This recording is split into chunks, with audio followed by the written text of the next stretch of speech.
नया गांव सेक्टर की सुपरवाइजर रीना पाल का केंद्र न खोलने वाली कार्यकर्ताओं को पूरा संरक्षण प्राप्त है। सुपरवाइजर के संरक्षण में उनकी चहेती कार्यकर्ता कितनी बेलगाम है, इसकी बानगी न्यूज ऑब्जर्वर चैनल पर खबर चलने के बाद देखने को मिली, जब उनके द्वारा नया गांव सेक्टर के ऑफिशियल ग्रुप पर केंद्र न खोलने वाली कार्यकर्ताओं के द्वारा एक कार्यकर्ता को टारगेट कर जमकर अभद्र भाषा का प्रयोग किया गया और उस पर खबर चलवाने के आरोप लगाए गए। और सुपरवाइजर रीना पाल ग्रुप एडमिन होने के बाद भी सब कुछ मूक दर्शक बनी देखती रही। गौरतलब है कि न्यूज ऑब्जर्वर रिपोर्टर कौशल शर्मा ने नया गांव सेक्टर में 1 दर्जन से ज्यादा आंगनबाड़ी केंद्रों की वस्तु स्थिति बयां करने वाली खबर प्रमुखता से चलाई थी और धरातल पर जाकर उसकी ग्राउंड रिपोर्टिंग भी की थी। खबर चलने के बाद भिंड और ग्वालियर में निवास कर रही सेक्टर सुपरवाइजर की चहेती कार्यकर्ताओं में खलबली मच गई और वो केंद्र खोलने के बजाय नया गांव सेक्टर के ऑफिशियल ग्रुप WCD नया गांव पर किसी अन्य कार्यकर्ता पर खबर चलवाने का आरोप लगाते हुए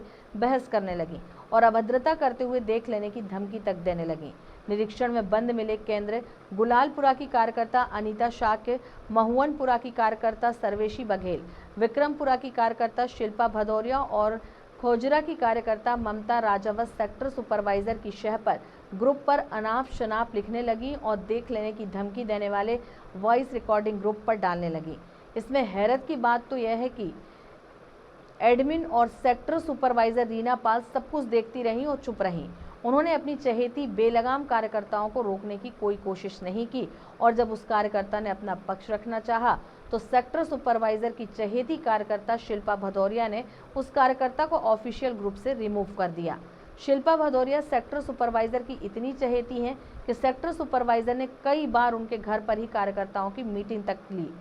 खबर चलने से भड़कने वाली गुलालपुरा केंद्र की कार्यकर्ता अनीता शाक्य ग्वालियर में रहकर अपनी बेटियों को पढ़ा रही हैं और महुअनपुरा के जिस केंद्र के बाहर पशु बंधे हुए थे उसकी कार्यकर्ता सर्वेशी बघेल सीतानगर भिंड में रहती हैं। उन्होंने तो खबर चलने की सूचना मिलने के बाद छुट्टी के दिन भी केंद्र पर बच्चे बुला लिए और उनको पढ़ाने के वीडियो ग्रुप पर डाल दिए, जबकि कलेक्टर के द्वारा बच्चों के केंद्र पर न बुलाने के आदेश जारी किए गए थे। ऑफिशियल ग्रुप पर इतना सब कुछ होने के बाद भी सेक्टर सुपरवाइजर रीना पाल ने किसी कार्यकर्ता को रोकने की जहमत नहीं उठाई। इससे ये साबित होता है कि केंद्र न खोलने वाली कार्यकर्ताओं को उनका पूरा संरक्षण प्राप्त है और जो कार्यकर्ता उनके इस नेक्सस का हिस्सा नहीं बनती उसे उनके द्वारा टारगेट करके परेशान किया जाता है।